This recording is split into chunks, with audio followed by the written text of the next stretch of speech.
Hi, you are listening to the Conflict and Development in Africa podcast.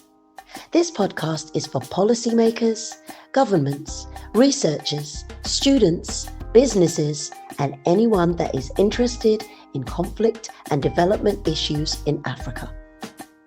On this podcast, we hear from experts from across Africa and the world. Your host, Dr. Michael Nwankpa, will ask the questions you would want answers to. Michael Nwankpa has an extensive experience spanning over a decade studying, researching, writing, and consulting on conflict and development issues in Africa.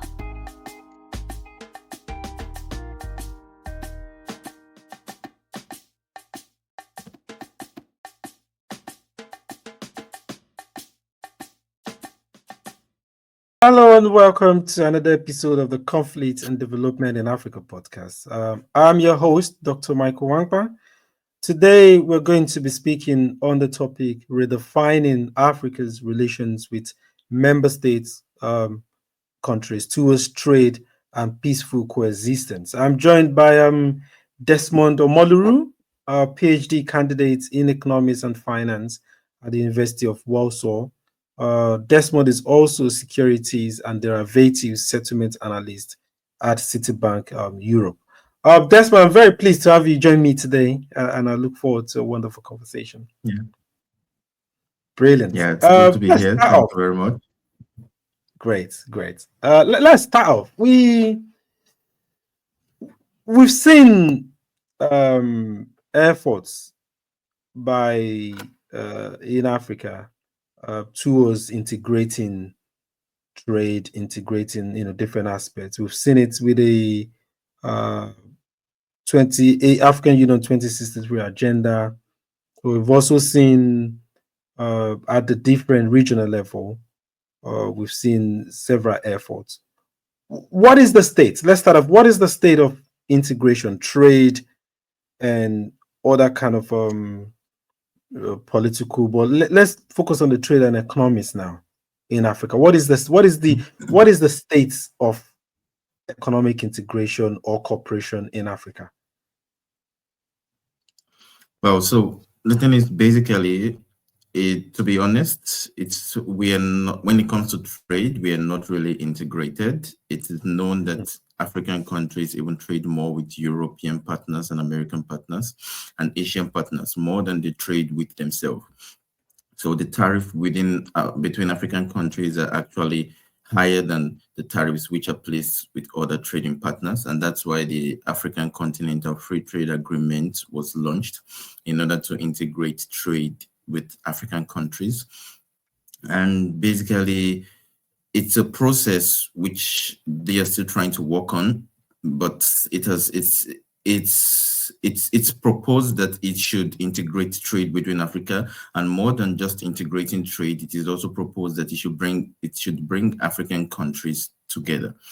And it is even proposed that at a later date, it will be the African countries will come together to see how this agreement has actually worked, and even propose what we have, similar to what we have in Europe, which is a custom union.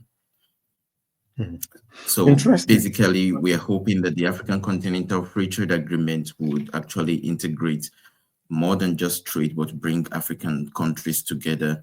And we are also seeing some improvement in that with some countries like Ghana, which have just recently launched a visa-free travel for all African countries. We also have that with Seychelles, we have that with the Gambia, we have that with Benin Republic, and one other country as well. So like about 5 African countries now have this, and we are hoping that this should be something that is more rampant. Very, very interesting. You've mentioned something about African countries trade more with European partners and all of that. We had a podcast yesterday. And that podcast, we were looking at the topic. We were definitely looking at the anti-French narrative. And when I was asking the guest, the last question, I say, how does he see the future of African countries, former French colonies, taking charge of that destiny. But he did mention something that I want to take you on. He mentioned something about cooperation at the he's mentioned something short of talking about Pan-Africanism. So he was more critical of the bilateral approach to it, that no single country can do it by themselves. It has to be, and you know, if you tie that into how your opening line about African countries trade more with this. So it does appear that Africans need to cooperate together. So I have this framework like the African free trade that you just mentioned. I think it was signed in 2018, and you've mentioned the visa free. What other aspects? Now, if let me claw back. What are the barriers to the realization of this? Obviously, we see there's an ambition there with African free continental free trade. There's the desire, if you look at it from that level. But what are the barriers to facilitating? Yeah, so just like every trade agreement and trade with other countries, there are barriers which would be a stumbling block or which would make it harder to trade with one another. And considering that Africa is a country, is a continent which has a lot of ethnic diversity. There are different languages which are being spoken. There's also one fundamental barrier which it's prevalent when it comes to trade with Africa, and that's what we call transportation. Transportation is a very very huge barrier, because if we look at African countries today, aside from the visa-free travel mandate which has been provided by some of this country, there is still the issue of transportation. So it's, first of all, the facilities which are supposed to be there for movement of these goods and services are not readily available. Even the facilities for the people to travel. Imagine someone living from Nigeria and traveling to Ghana, which is just close by. It's very expensive. So transportation is expensive, and also the easy movement of goods and services are not readily available. And we have some case in Nigeria where the last administration Buhari administration was building a train with Niger. These are some of the things that we should see more in terms of closing up the barriers with African trade. And there are also other technical barriers to trade which are also there, which are also impacting and hindering the free movement of goods and services within African countries. So this, I would say, is one of the biggest barrier, aside from language, because in European Union, in the European countries, not all the countries speak English, but they are able to close up that barrier because they have free movement, they have good transportation, and they have a generalized framework of the standard of goods which they want in their country. So if African countries can look into this and try to pay attention to this, it's going to be something that would impact and revolutionize trade in African countries. In looking at what Africans need to do, because there's been a question of infrastructure in terms of connections of these countries to one another. And I think I've heard where, I don't know if it's ECOWAS, they were saying there's some kind of like road network that have been built within that. Now, you mentioned about Africans trading externally, and we've seen where one of the things as well is diversifying. So I want to bring it to, ordinarily or traditionally, African partners have been Europeans, and the kind of relations have always been in terms of like maybe foreign aids and stuff like that. But in the last couple of years, we've been seeing Africa diversifying and having partnership with China. Let me focus on China now. And China has been involved in I've maintained a different kind of approach. So they've been involved in more infrastructural aid or development, helping Africa to build that infrastructural stuff. But again, while that is going on, there's also a lot of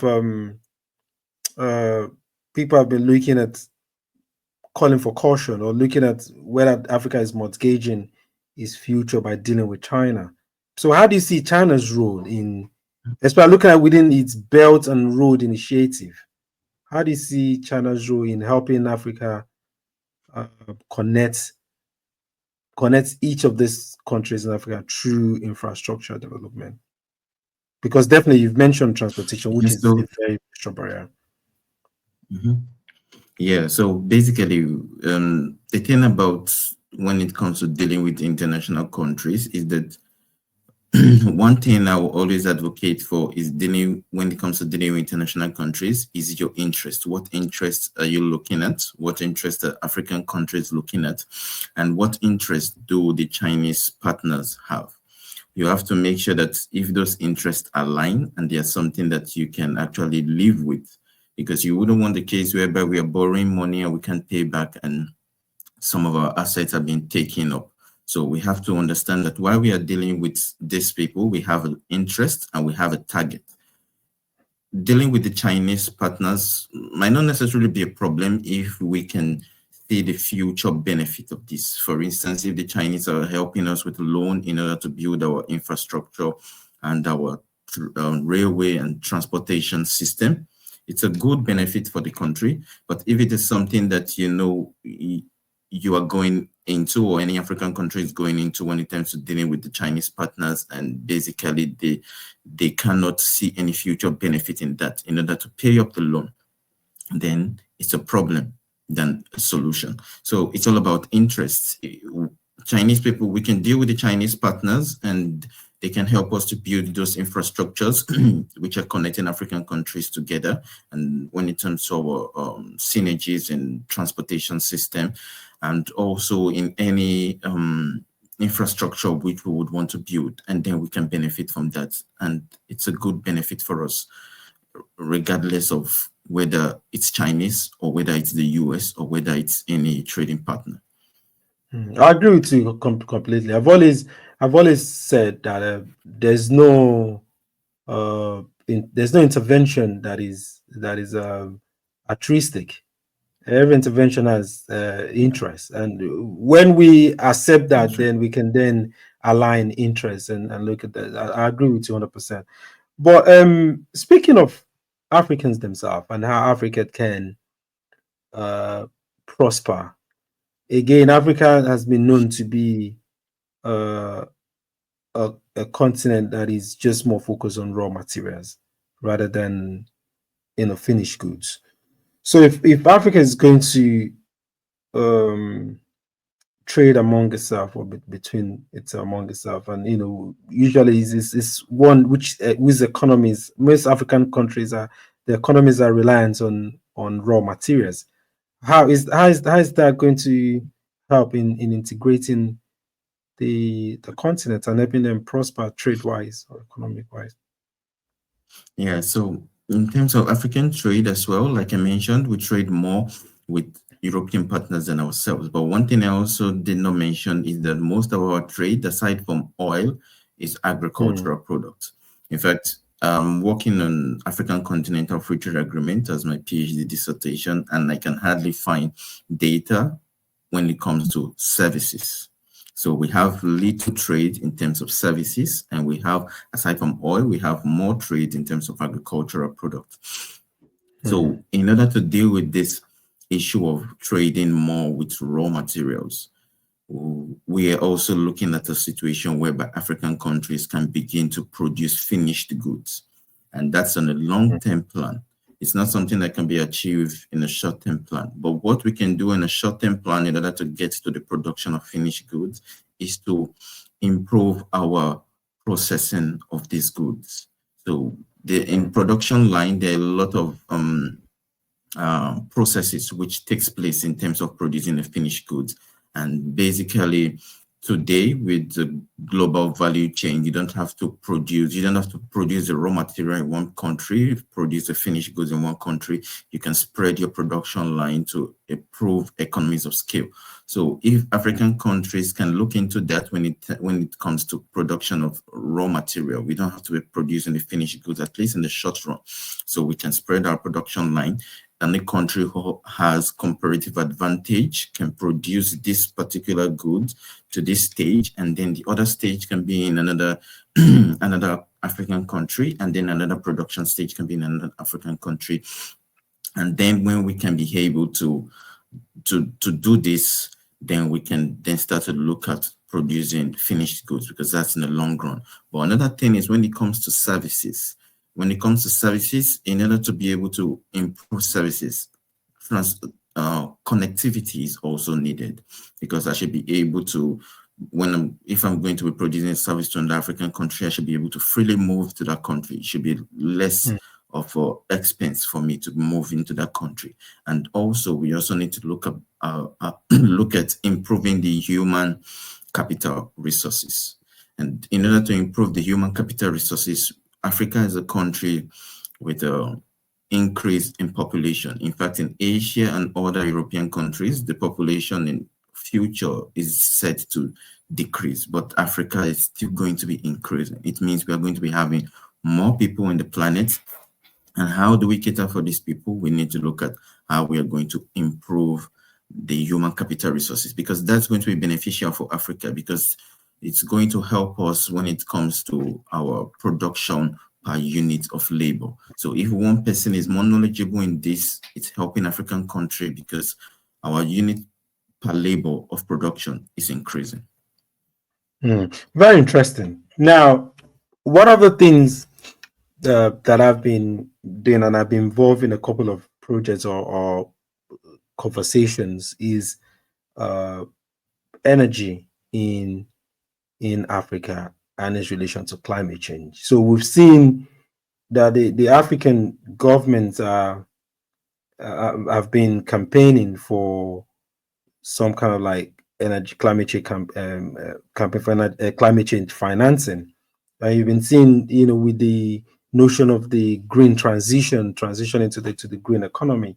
But what I've argued, and what other people have argued as well, like Africa has contributed very little to climate change, and many of these countries are now transitioning are industrialized, but Africa is not industrialized, because for Africa to be able to get those finished goods that we're talking about, Africa needs to industrialize. It's very energy reliant, heavily dependent. So how does Africa reconcile?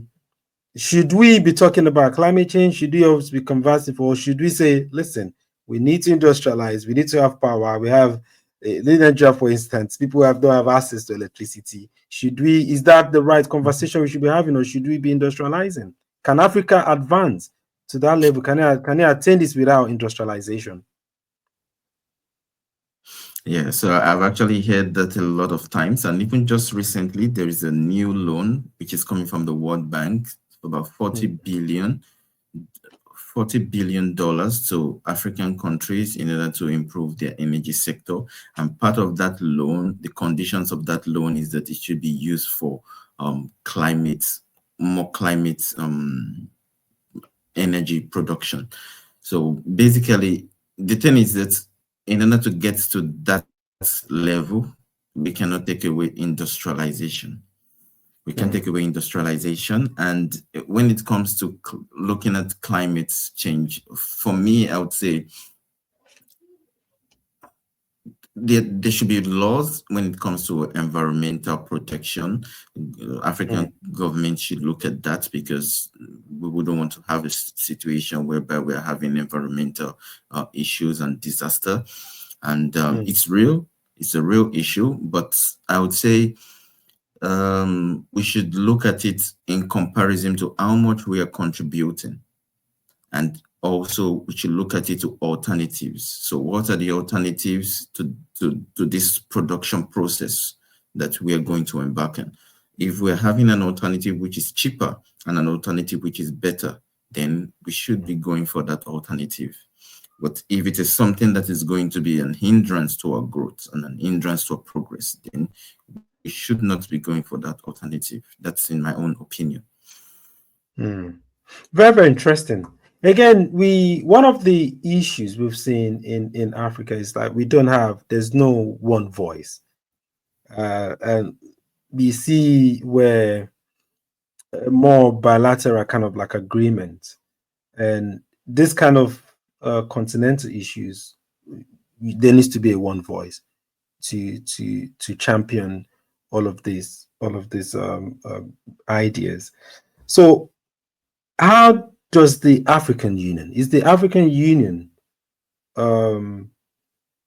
posed to, or is it effective enough, or is it strong enough to negotiate or to steer Africa to these ambitious goals? You know, if you look at how African Union has performed, if no, what are the challenges, and how can it become effective?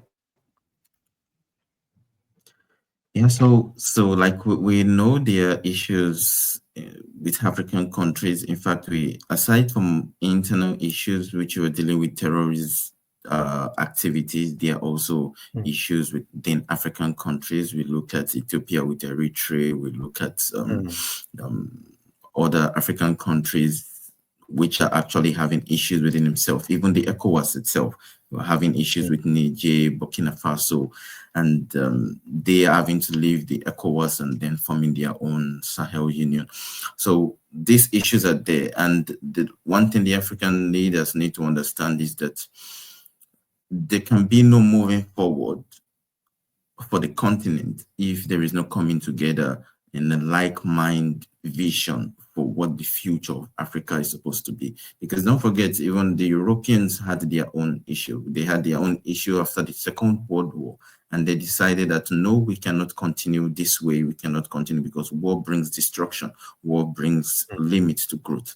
And then what they decided to do, they had to form the European Union. They have to form a monetary union. So African leaders need to come, because this cannot work if there is no like-minded vision.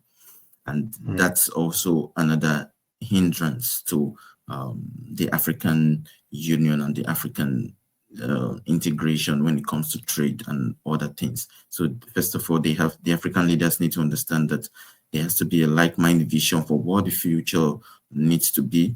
They also have to be what we call a goal, a plan, a target for the continent itself. And it's in terms of even issues, resolving of issues, the African Union can, like we know, we have the courts, and which is an organ, part of the organs of the African Union. They should be more responsive in terms of addressing issues, and not just thinking that these issues will go away by themselves, or these countries can solve these issues for themselves. It can even go to the extent of having a security wing as an organ under the African Union, which can be a peacekeeping force of the African Union. And this would actually enhance the progress of the continent and togetherness of like-minded visions. Yeah, I've always said that, you know, Africa is not the absence of all of this framework. So like what if I start with the last thing you mentioned, the African Union actually has a peace framework. They have the APSA, African Peace Security Architecture. They have the African Code of Human Rights. They have all of these frameworks. But you look at, what is the issue? Is he having these frameworks? Why are these frameworks not working? And do we need? But then again, one of the things you will see that manning these frameworks are the same African leaders. And some of these African leaders are people that have I'll call them the old guards, or people that, but what we're seeing now in Africa, we're seeing a kind of like revolution, even with AES, even in Mozambique, in Kenya. And if I tie that to what you're talking about, the population, the growing African population, we're seeing the growth of a teeming youth population that is far removed from the colonial narratives. And now we see them challenging some of these old guys. You see protests in Kenya, protests in Nigeria. These young youths want a better life. They have social mobility. So how does that tie into this future we're envisaging? Who are these? Are these the youths that are going to take up this? Because if you're looking for change, do you think these changes are hampered by the crop of leaders we have? And do you think there's a change? If you look at what happened in Senegal, if you look at what's going on in Burkina Faso, even if it's a military regime, that's a young Percy, do you think that the change is already happening? Do you think the youth is that going to be the ones to actually champion this change?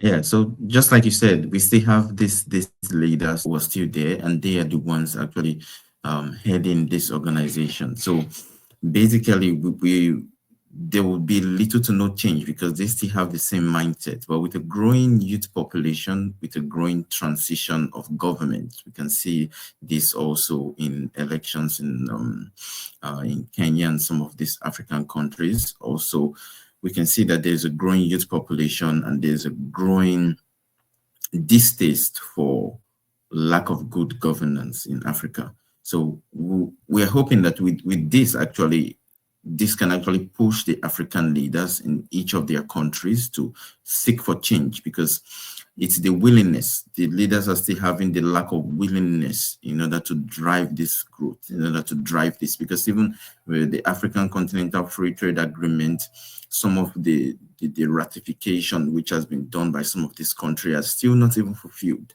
So there is no willingness, and we need that willingness. And also what can improve that willingness is working with private partners. So public-private partnership can also help to increase and improve that willingness and that drive from governments. Because the funny saying, like we used to say in Nigeria, once the government comes into anything, that's when it's problematic. So we always want the private partners to be the ones which are driving this. So I would say that would also help to improve that willingness. But we are seeing this lack of willingness because we still have these old people who are there. So by the time they start to leave and with the transition in government, then we can begin to see some changes. Speaking of public-private partnership, let's talk about Nigeria. You mentioned Nigeria, and we see the downstream oil sector. So we've seen where there's been a exponential increase in the pump oil price.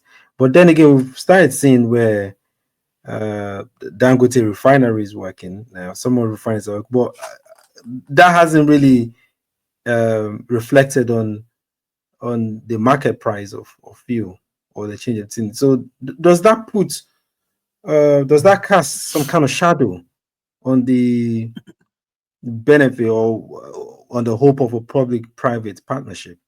Or is it just a Nigerian case that is just exceptional?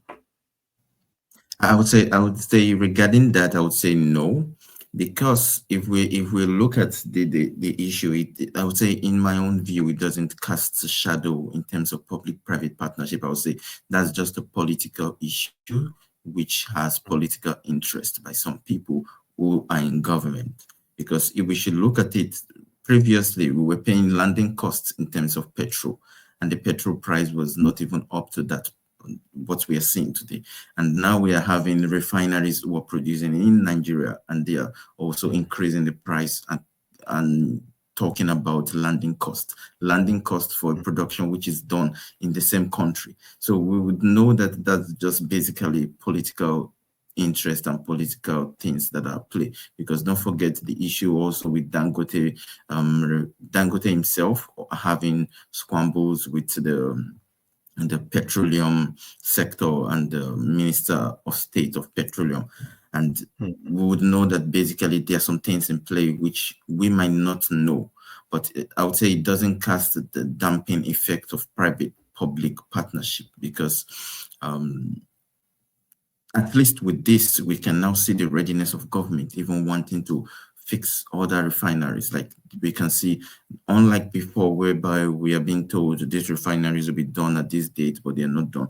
We can now see that with this, it has jolted up the interest of government to want to do something about the oil sector and the refineries. So I would say it doesn't dampen the profitability of public-private partnership.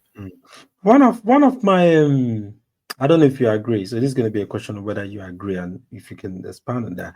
The reforms we've had in Africa, and I can speak on Nigeria more confidently, is many of the changes, especially in the last Fourth Republic, in the last 20-something years since Nigeria has returned to democracy, is one that are externally driven, whether be it in the extractive industry, in the oil, whether be it in the financial industry. You'd be surprised to find out that EFCC, the formation of EFCC, is one that was driven externally. Whether it be it in the formation of macroeconomic policies like during Obasanjo, we had need, we had seed. All of these policies were policies like even what Tinubu is doing right now. Some of these policies are policies that are driven by IMF, World Bank, either to get debt relief or to get more loans. So do you think that, and we've seen over the years, that has not brought prosperity or brought change to Africa? Do you think that change for Africa to integrate, that change has to be internally driven, has to be one? And do you think that has already started happening with what we're seeing in the Sahel, with people trying to take that destiny and booting French out or ostracize or extricating that relationship between African and the former colonies? Do you agree with this? And what is your take on it? Yeah, so basically the thing is, first of all, the interest has to be there internally with the African countries. They have to know that this is the plan, this is what we are working towards. IMF and the World Bank are basically going to give their own the vision or their own insight on things that they see and how they want things to be, because they are the one giving the loans, right? If I'm the one giving you the money, I can also make some concept. I can make some things, tell you some things that I want you to do. If since I'm the one giving you this, it doesn't necessarily mean that some of them are dangerous or some of them are a hindrance to the growth of Africa. Some of them could be, some of them could not be. If we look at the situation of removal of subsidy, don't forget that this has been a case whereby the World Bank has been telling and the IMF has been telling Nigerians that this had to be removed at a longer period of time, like in the past, not recently, because the longer we delay, the longer the problem is going to be. And even the removal of subsidies shouldn't have just been done abruptly like that. There are things that should have been put in place in order to make sure that the effect is not so much on the people. So the issue about the World Bank giving some pointers on what they want African countries to do in terms of the loan that they are giving, that is not going to change. They are going to be giving those what do we call it, those plans that they want the African countries to follow. What the African countries should do is to know and have their own plan for what they want, their own vision and their own interest. And it's just the same thing we're talking about with working with international partners. Okay. What interest do you have to gain from this? What interest does the partner have to gain from this? And if our interests are aligned, then we can work together. One of the key things you've said is African governments need to have their own vision and their own plan, and that also goes well into the concept of the structural adjustment programs that we've had from the 80s, and where we started seeing less of government state intervention and seeing more market economy, more free tariffs and all of that. So which have tied down to not necessarily the absence or the efficacy of democracy, but maybe liberal hold on a minute. Hold on. Yeah. I think we might be able to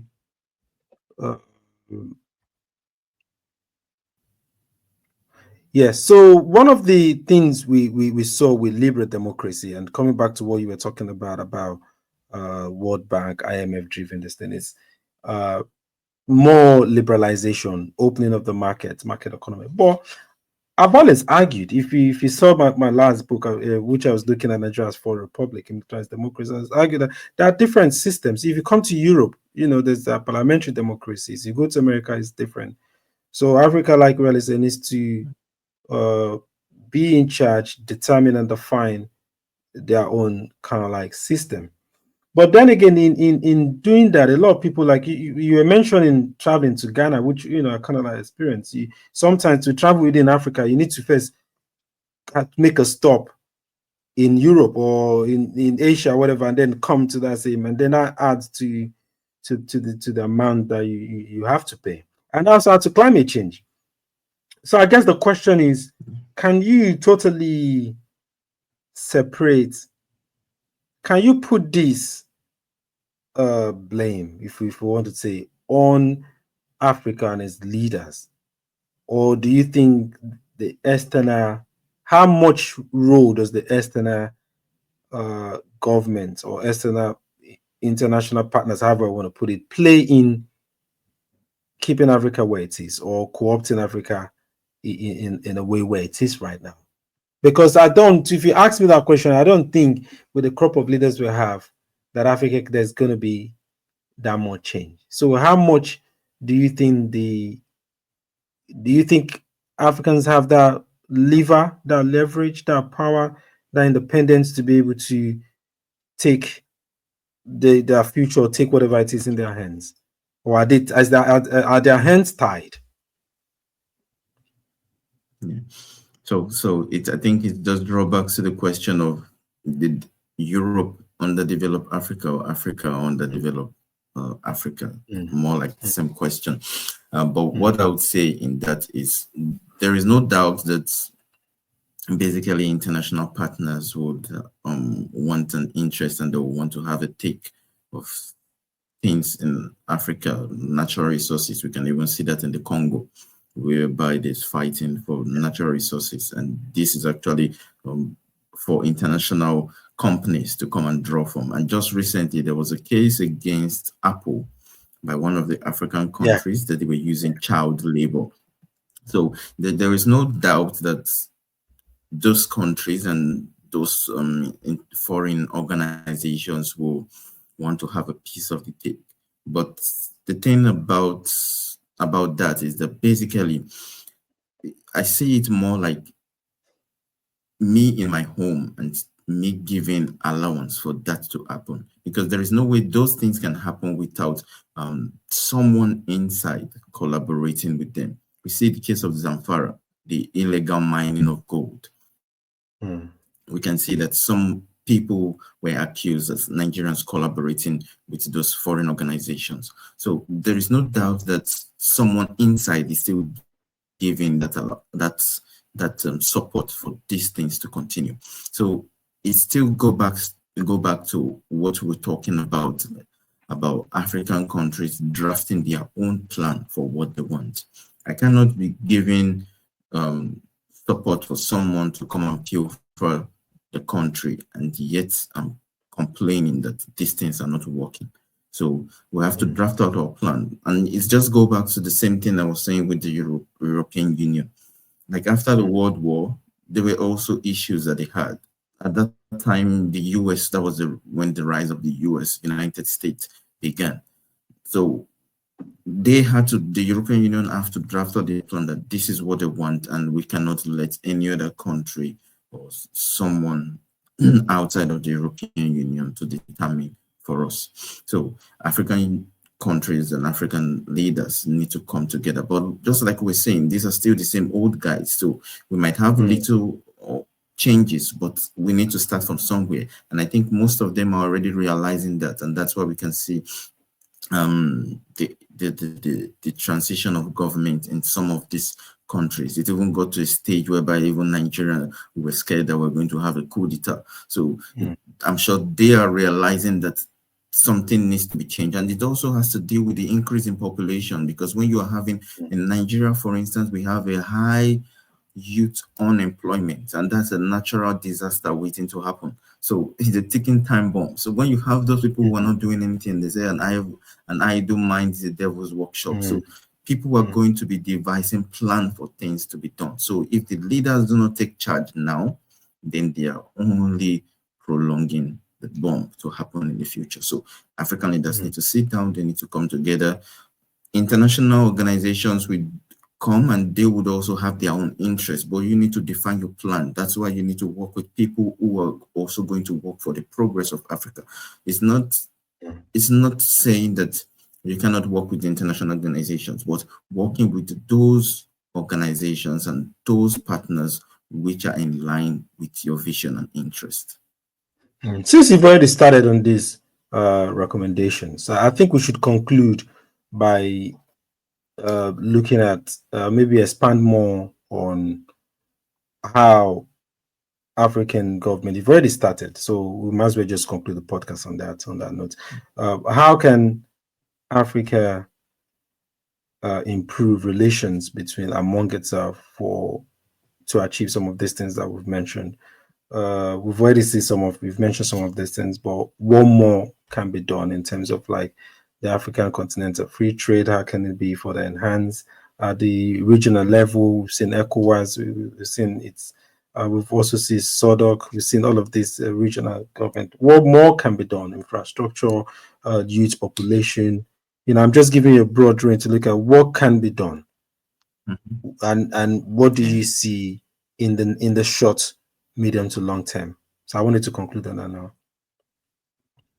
Okay, so basically, just as we have been saying, there are a lot of things which can be done, and the two major sector which the government needs to look at is energy and transportation, because nothing can be done or significant change cannot be achieved without these two sectors. We need to address the issue of energy, and we need to address the issue of transportation. Transportation, not just linking African countries together, but also transportation which is revolutionary in the sense that it aids the movement of goods and services within and between African countries, and also tackling non-tariff barriers, because aside from the tariff barriers which African countries have against themselves, we also have the non-tariff barriers, and these are, according to the African Continental Free Trade Agreement, they classify non-tariff barriers as import cost, administrative cost, sanitary and phytosanitary measures. So in order to address these challenges and these issues, we need to look at how can we address, for instance, importing of goods into the country. We know how tedious it is when it comes to importing. Aside from the tariff, even in Nigeria, to clear something at the port, it takes a lot of time. It also takes expenses. We imagine in Nigeria, we have the major port in just one location, which is Lagos, and you have to import in Lagos. Meanwhile, you are supposed to be sending these goods to Port Harcourt. So having another port there reduces your import costs in terms of transiting those goods down to a different location. So what we also need to do, African countries need to do, is what I call establishing a standardized framework of safety measures and what we call standardization framework. So having a single framework of standard of goods which you want in the country. It can also go into achieving or creating what we call a unified customs system. So we can have a unified customs system whereby everything is done together, so we know that this is the same standard that applies in Nigeria, this is the same standard that applies in Ghana, this is the same standard that applies in Kenya, this is the same standard that applies in Egypt or any other African country. And you know that once you are importing or exporting to these countries, it's the same standard that applies. That already is, these are already limiting the non-tariff barriers to trade. Also, having a unified customs system improves the administrative process of clearing goods. So it makes it much more faster. And the faster you can get your goods, the more cheaper they can be for you and also for your end users, because you're going to be having, you're going to be reducing the price at the market. So it means people will buy the goods cheaper. So these are part of the things which the government needs to look at, and also education system, because like I said, we are having a growing youth population. How do we transition this into something that will be beneficial for us? Imagine we have the population which are more learned than they are right now. It means that our production per unit of labor is also increasing. And how can we do this? I'm not just talking about maybe giving support to some community, giving keke nape, giving some sewing machines. No, I'm talking about revolutionizing the education sector in terms of updating the curriculum into what we have today. What are they teaching them in computer science? Are you still talking about floppy disk, or you're talking about people going to space, teaching them about the internet, the changes in the internet as which applies to today? And also, like, you also have to be what would I call it now? You also have to look at having qualified teachers in these schools which are going to be teaching these children. By doing this, you're already improving the children of tomorrow, which is going to be beneficial for your country and also for Africa as a whole. I'm glad you finished on that note. I was going to actually say, I was tempted to mention that last part, but I said, let me wait and see. I'm glad that educational system is that you mentioned that point. That is very, very key to the success of Africa. And I myself have taken up some of the professors. I'm like, why are we still talking about? I call it Mungo Park curriculum. And also, I also challenge some of the educational elite, the professors that they are part of the people that are keeping Africa where Africa is. So I'm glad you mentioned. I'm very, very grateful. That and just one last thing to even add as well that I just remembered, because I remember that even coming to Europe, I had to has one of the cultural shock in terms of education system was that they're more focused on practical than theory. Yeah.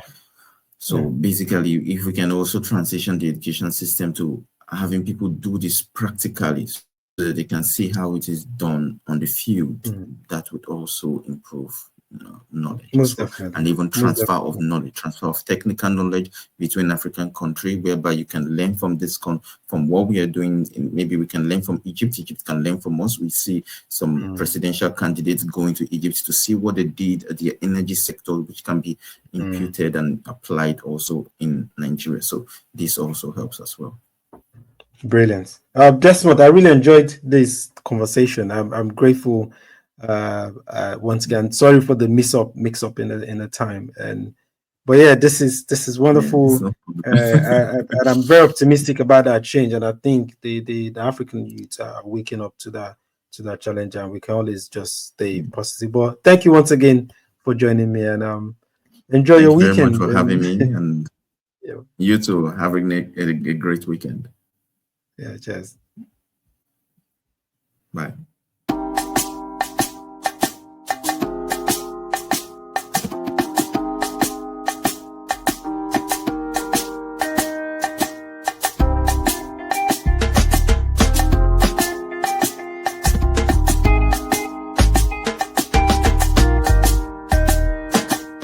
Thank you once again for tuning in to another exciting episode. As usual, join me to thank our guest, Desmond Omoluru, for his wonderful commentary and insight into how African nations can collaborate and cooperate effectively towards trade and to guarantee the prosperity of Africa.